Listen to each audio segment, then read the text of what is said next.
I remember the exact moment I should have known. Sunday dinner at Mom and Dad's, 3 weeks ago. Claire laughed at something Ethan said, not her usual polite chuckle, but this breathless, genuine sound I hadn't heard in years. I was cutting into my pot roast when it happened, and the knife slipped slightly in my grip. The laugh lasted maybe 3 seconds, long enough for me to glance up and see her face transformed, animated in a way that made my chest tighten. She was looking at my brother like he'd just told her the funniest joke in the world. All he'd done was make some stupid comment about Dad's tie looking like a dead fish. I went back to my food, told myself it was nothing. Now I know better. The house feels different when you start paying attention. Our place on Maple Street, the one Claire insisted we buy because of the open floor plan and natural light, suddenly feels like a stage set. Everything positioned just right. The throw pillows she fluffs every morning before work. The coffee table books no one reads. The wedding photos arranged at precise angles, like evidence of a life I'm not sure we actually lived. 14 years. No kids, despite years of trying and 2 miscarriages that broke something in both of us. We stopped talking about it after the second one. Just moved on. Claire threw herself into real estate. I buried myself in lesson plans and grading papers. We became roommates who shared a mortgage and occasionally had mechanical sex on Saturday mornings. I used to think we were content, stable, the kind of couple people pointed to and said, "See? Marriage doesn't have to be dramatic." But sitting in my recliner now, watching Claire hum while she loads the dishwasher, I can see it differently. The way she never looks directly at me anymore. How she started wearing perfume to grocery store runs. The sudden interest in yoga classes that happened to coincide with Ethan's odd jobs around town. Ethan, my little brother. 34 years old and still borrowing tools he never returns. Still showing up at family dinners with 3-day stubble and stories about his latest business venture that never quite materializes. Mom and Dad eat it up. They always have. The charming one, they call him. The free spirit. I've been the responsible one since I was 12. The one who got good grades, went to college, married his girlfriend, bought a house, held down a steady job. I thought that mattered. I thought loyalty meant something. 3 weeks ago, when Claire laughed at Ethan's joke, she touched his arm. Just a brief contact, her fingers on his forearm while she caught her breath. I saw it happen, felt something cold settle in my stomach. But I didn't say anything. I never say anything. Tonight, Claire is telling me about her day while she wipes down counters that are already clean. A difficult client. A showing that went well. Her voice has that practiced quality, like she's reading from a script.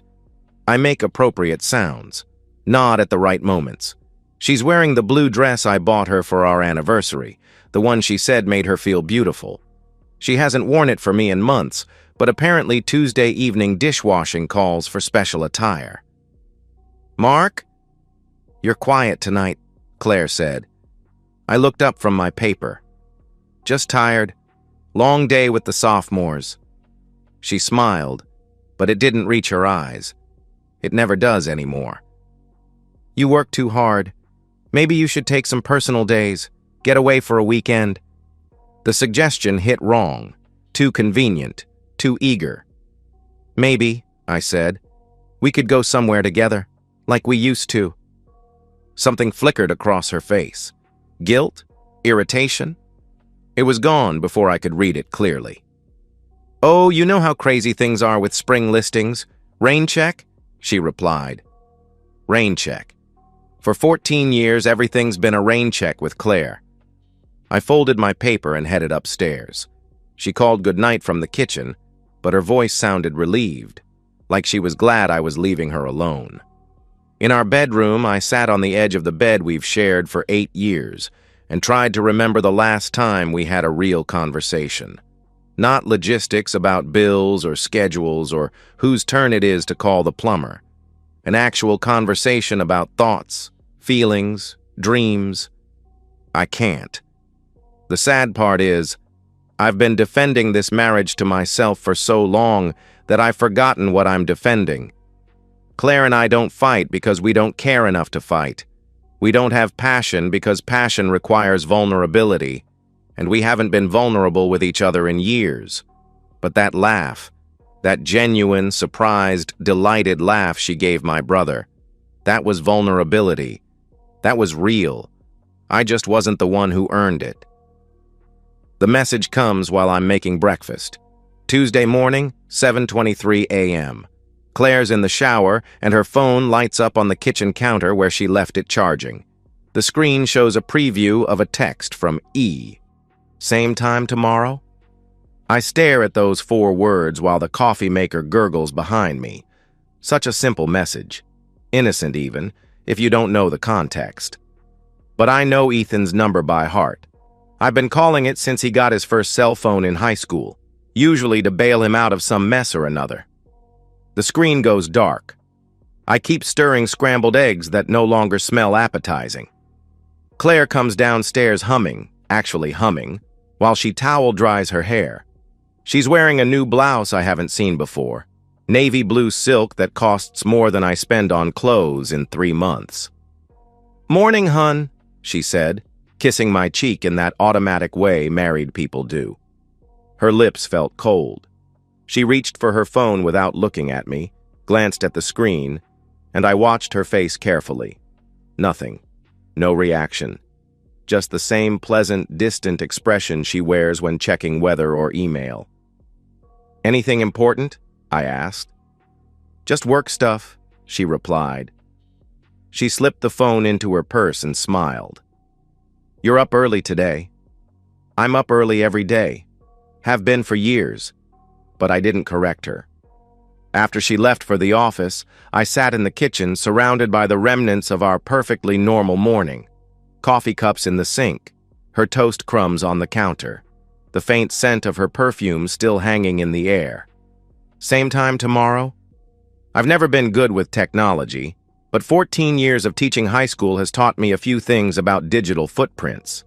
Kids think deleting messages makes them disappear. They don't understand about cloud backups and data recovery. Neither, apparently, does my wife. I went upstairs to our bedroom and found Claire's old iPad in the nightstand drawer. She uses it sometimes for real estate presentations. More importantly, it's linked to her iCloud account. Her text messages sync automatically. The device took forever to wake up. My hands were shaking slightly as I navigated to messages. There was the conversation with E. The most recent entry. Same time tomorrow? I scrolled up. Last night was incredible. Can't stop thinking about your hands. Mark's at that faculty meeting until 9. Come over. I keep replaying what you did to me in your truck. God, Mark would lose his mind if he knew. You're so much better than him at everything. He has no idea what he's missing. The messages went back weeks, maybe months. I stopped reading after I saw my name mentioned 3 more times, each reference like a small knife between my ribs. There were voice messages, too. I pressed play on one, Claire's voice breathy and low. "I can't believe we're doing this, but I don't want to stop. You make me feel alive again." I set the iPad down and walked to the bathroom, splashed cold water on my face, looked at myself in the mirror. Same brown hair, same tired eyes, same unremarkable face I've seen every morning for 38 years. You're so much better than him at everything. The thing is, Ethan probably is better than me at most things. He's always been funnier, more charming, more spontaneous. I'm the steady one, the reliable one, the one who shows up and does the work and pays the bills and fixes the leaky faucets. But apparently, that's not enough anymore. I went back to the iPad and continued reading. The affair had been going on for 2 months, every Tuesday and Thursday while I was at school board meetings or staying late to grade papers. Sometimes during her open houses on weekends, though I wondered now how many of those showings were real. They'd been to the motel on Route 29, the one Claire and I used to joke about because of its gaudy neon sign. They'd met at his apartment. They'd even used our house in our bed while I was at my chess club meeting. In one message, she mentioned how considerate he was, how he brought her coffee the way she liked it, How he listened when she talked about her dreams. When did I stop listening? When did I stop bringing her coffee? When did I stop being considerate? But even as I asked myself these questions, I knew they weren't really the point. The point was that she didn't talk to me about feeling unheard or unappreciated. She didn't suggest counseling or try to work on our marriage. She just found someone else. My brother. There was a message from yesterday. Mark bought me flowers for no reason. I think he's starting to suspect something. We need to be more careful. Flowers. Right. I bought her daisies on Monday because I walked past the grocery store display and remembered they were her favorites. I thought I was being romantic. Turns out I was being inconvenient. I closed the iPad and went downstairs. Made a sandwich I didn't want. Graded papers that didn't matter. Waited for my wife to come home so she could lie to my face some more. Claire returned at 6:30, right on schedule. She was wearing different lipstick than this morning. Her hair was slightly mussed, despite the lack of wind outside. "How was your day?" I asked, because that's what married people do. "Busy. Showed 3 houses. I think the Johnson listing might get an offer," she replied. She kicked off her heels and padded to the kitchen. "What about you?" "Parent conferences until 5. The usual." She nodded absently while looking through mail. We could have been reading from a script. This same conversation, these same bland exchanges, for months now while she was f***ing my brother and laughing about what a clueless husband I am. After dinner, Claire settled on the couch with her laptop. "Working on a presentation," she explained. But I could see the reflection in the window behind her. She was texting someone. Her face was soft, animated, happy. I wondered if she ever looked that happy texting me. The breathing thing started tonight. Short, shallow breaths like the air in our house had gotten thinner, like something was using up all the oxygen. I knew exactly what that something was. I drove to my parents' house Wednesday afternoon with one purpose, to tell them what their youngest son had done to their eldest. What I expected was outrage on my behalf. Shock. Maybe even the kind of righteous anger that would make Dad slam his coffee mug down and storm over to Ethan's apartment. What I got was silence. Mom looked down at her kitchen table when I finished talking. Dad shifted in his chair and cleared his throat like he was preparing to deliver bad news instead of receiving it. "Mark," Dad said finally, his voice careful. "Ethan's your brother. These things happen in families. It's not like it was some stranger." The words hit me like cold water. These things happen. As if adultery was just a minor family squabble. As if 14 years of marriage meant nothing. As if I was overreacting to a betrayal that barely registered as noteworthy. "These things happen?" My voice came out flat. "Dad, he's sleeping with my wife. In my house. In my bed." Mom finally looked up, her eyes rimmed with something that might have been guilt. "Honey, we know you're upset." "You know." The words slipped out before I could stop them. "You know?" The silence stretched until it became an answer. "How long?" I asked. Dad ran a hand through his gray hair. "Mark, it's complicated." "How long?" "Since Christmas," Mom whispered. Claire mentioned they'd been talking, working through some problems. Working through problems. That's what they called it. My wife complaining about our marriage to my parents while planning to f*** my brother, and everyone deciding the best course of action was to keep me in the dark. "She's been coming here," I said. It wasn't a question. Those weekend open houses when she said she couldn't make family dinner. She was here. With him. Mom nodded miserably. "We thought maybe if they talked it out." "Talked it out?" I stood up so fast my chair scraped against the floor. "They weren't talking, Mom. They were planning. Planning how to humiliate me while I sat here eating your pot roast and asking why Claire was too busy to join us." "Mark, calm down," Dad said. He was using his stern voice, the one that made me shrink when I was 8 years old. It didn't work anymore. "Don't tell me to calm down. You chose him. You all chose him." It's not about choosing sides, Mom protested. It's about family. I'm family too. The words came out louder than I intended. I'm your son too. But apparently that doesn't matter when your favorite boy wants something that belongs to me. The truth of it sat heavy in the room. Ethan had always been their favorite, the charming one, the one who made them laugh at family dinners while I sat quietly and ate my food and tried not to feel invisible. Where is he? I asked. Mark, don't do anything stupid, Dad began. Where is he? Dad sighed. Upstairs. But I was already moving toward the staircase. Behind me, I heard Mom calling my name, but it sounded distant and unimportant. I found him in the kitchen, coming down the back stairs with a protein shake in his hand. He was wearing gym clothes and that easy smile that had gotten him out of trouble his whole life.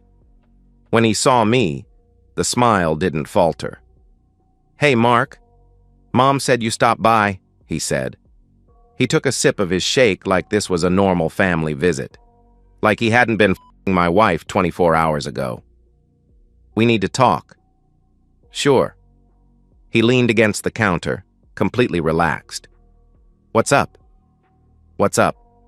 Like I was there to discuss weekend plans or ask him to help me move furniture. Claire, I said. Now the smile shifted slightly, became more careful. What about Claire? You know what about Claire? He shrugged, and that casual gesture, that complete lack of shame or guilt or even basic acknowledgement of what he'd done, broke something inside me. It just happened, Mark. These things. That was as far as he got before my fist connected with his jaw. I'd never hit anyone in my life, never been in a fight, never thrown a punch, never even raised my voice in anger. But 38 years of being the good son, the reliable brother, the steady husband, all of it exploded in one moment of perfect clarity. Ethan staggered backward, his protein shake flying across the kitchen floor. His hand went to his mouth, came away bloody. Jesus Christ, Mark, he shouted. Behind me, Mom screamed. Dad started saying something about calling the police. But I wasn't listening anymore. I was looking at my brother, really looking at him for the first time in years. He wasn't charming. He was selfish. He wasn't free-spirited.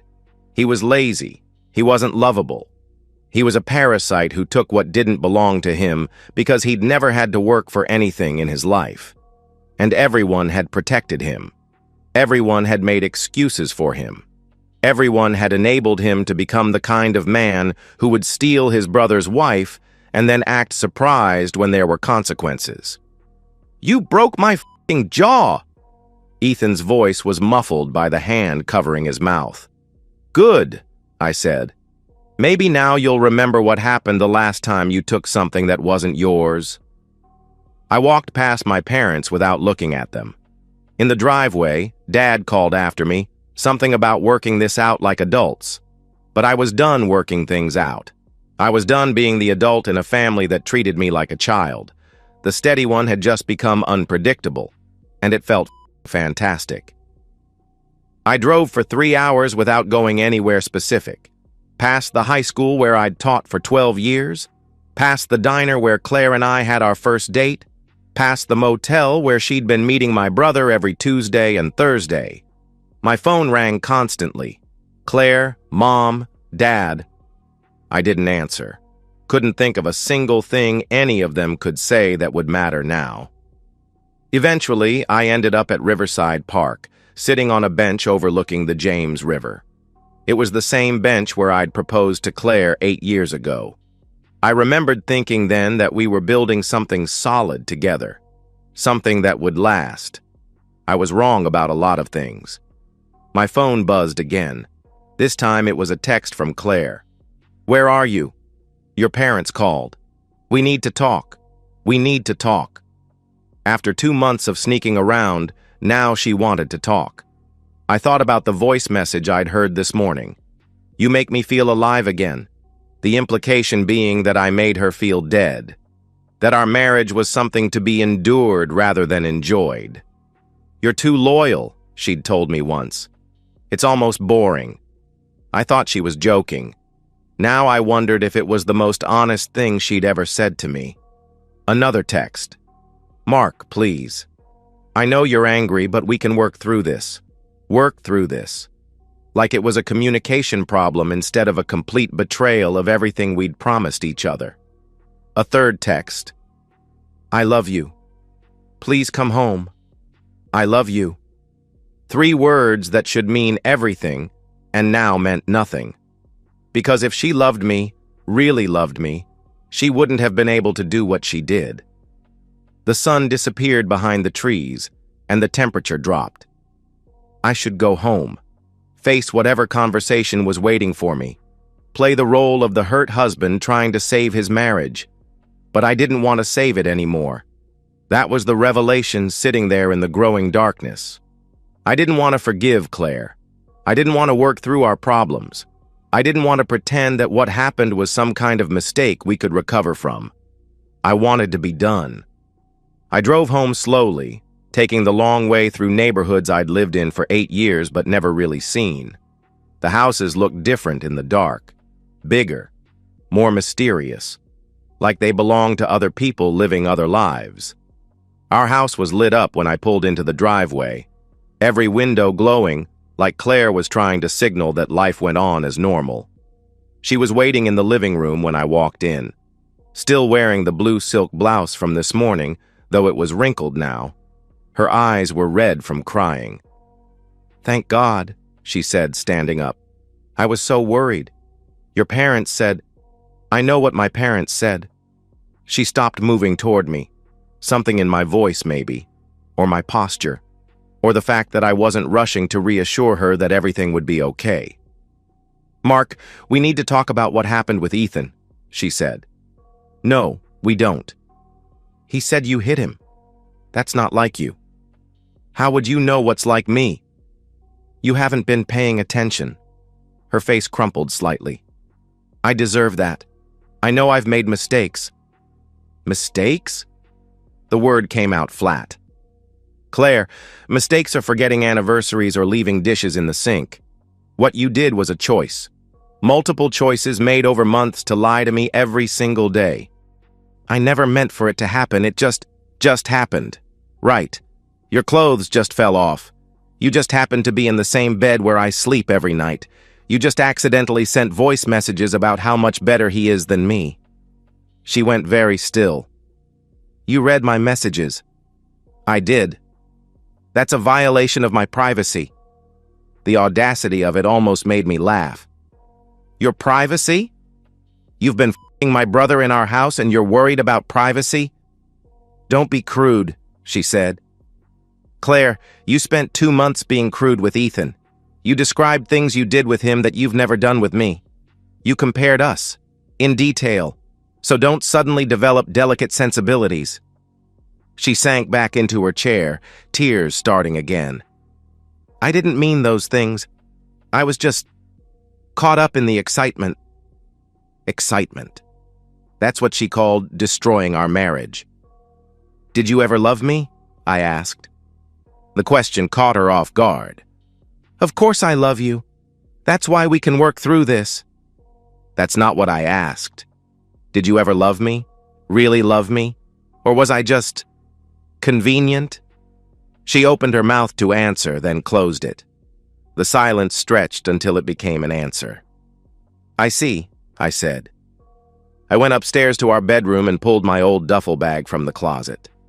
Claire followed, talking the whole time about counseling and forgiveness and working to rebuild trust. I packed methodically.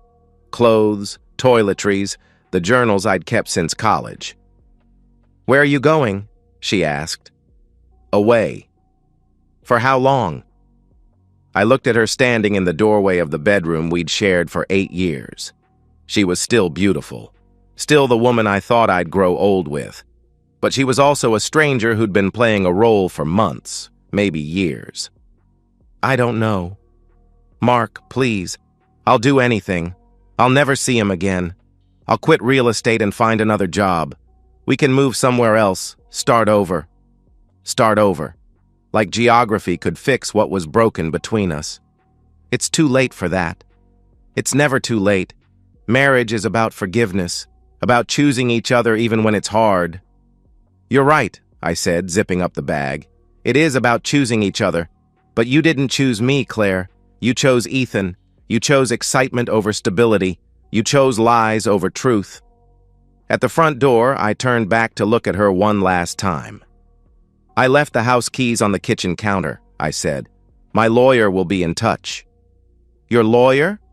Her voice went very small. Mark, no. We can work this out.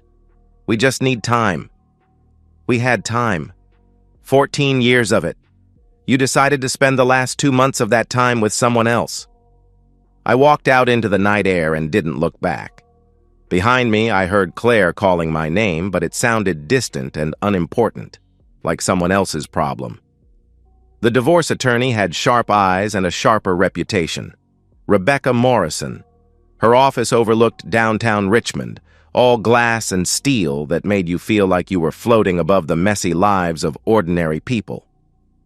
Mr. Ellison, she said, reviewing the documents I'd brought. This is quite thorough. Text messages, call logs, financial records. You've been busy. I'm a teacher. I believe in documentation. She almost smiled at that. What are you looking for in terms of settlement? No alimony. I want a clean break. She can have the house. I don't want it anymore. Just my retirement account and half the other assets. That's generous considering the circumstances. I don't want her money. I want her gone. Rebecca nodded and made notes. Virginia is a no-fault state, but adultery can still influence property division and spousal support. With this evidence, we can certainly ensure you won't be paying alimony. Good. I'll file the papers this afternoon. Your wife will be served within 48 hours. After the lawyer, I sat in my truck across from Claire's real estate office and composed an email to her broker. Mr. Chen, I thought you should be aware that one of your agents has been conducting personal business during work hours. Please see attached screenshots showing romantic text messages sent from company devices during showings and office time. Respectfully, Mark Ellison. I attached 3 screenshots, just enough to create problems without opening myself to legal issues, and hit send. Next stop, the bank. I removed my parents from my emergency contacts and updated my beneficiary information. At home, my temporary apartment across town, I updated my will, removed family as executors, changed passwords on every account I could think of. The administrative nature of divorce was oddly comforting. Each form completed, each signature notarized, each loose end tied up, brought me closer to freedom from people who never deserved my loyalty in the first place. My phone rang constantly. I didn't answer. After the third voicemail from my mother, I listened to one. Mark, honey, please call me back. I know you're angry, but family is family. We can work through this. Ethan feels terrible about what happened. He wants to apologize. Ethan feels terrible. Not about destroying my marriage, but about getting punched for it. I deleted the message without listening to the others. Tuesday afternoon, Claire showed up at my apartment. I watched through the window as she sat in her car for 10 minutes, gathering courage. When she finally knocked, I opened the door but didn't invite her in. The divorce papers, she said. Mark, this is insane. You can't just throw away 14 years. I'm not throwing them away. You already did that. 1 mistake. 2 months of mistakes. Hundreds of lies. Thousands of opportunities to stop and remember you were married. Her eyes filled with tears. I know I hurt you. I know I was wrong. But this is extreme. Divorce? We can go to counseling. We can work through this. Claire, I need you to understand something. This isn't a negotiation. This isn't a temporary separation while I cool down. This is over. Permanently. But I love you, she protested. No, you don't. You love the idea of me. The steady income, the predictable schedule, the husband who never questions where you go or what you do. But you don't love me. I closed the door while she was still talking. Through the window, I watched her sit in her car for another 20 minutes, probably calling Ethan or my parents to complain about my unreasonableness. Wednesday evening, my mother showed up. I almost didn't answer the door, but curiosity got the better of me. "Mark, this has gone far enough," she said. She was using her disappointed mother voice, the one that used to make me apologize even when I hadn't done anything wrong. "Has it? You can't just cut off your entire family over this. Ethan made a mistake." "Stop." I held up a hand. "You had a choice when you found out about the affair. You could have told me, protected me, shown loyalty to the son who's never caused you a moment's trouble. Instead, you chose to protect Ethan." "We were trying to protect everyone," she began. "You were protecting your favorite son at my expense, just like you've done our entire lives." Her face went white. "That's not true." "Isn't it? Who did you call when Ethan got arrested for drunk driving? Me. Who bailed him out? Me. Who paid his credit card debt when he couldn't find work? Me. And when he decided to destroy my marriage, who did you support? Him. You're being dramatic."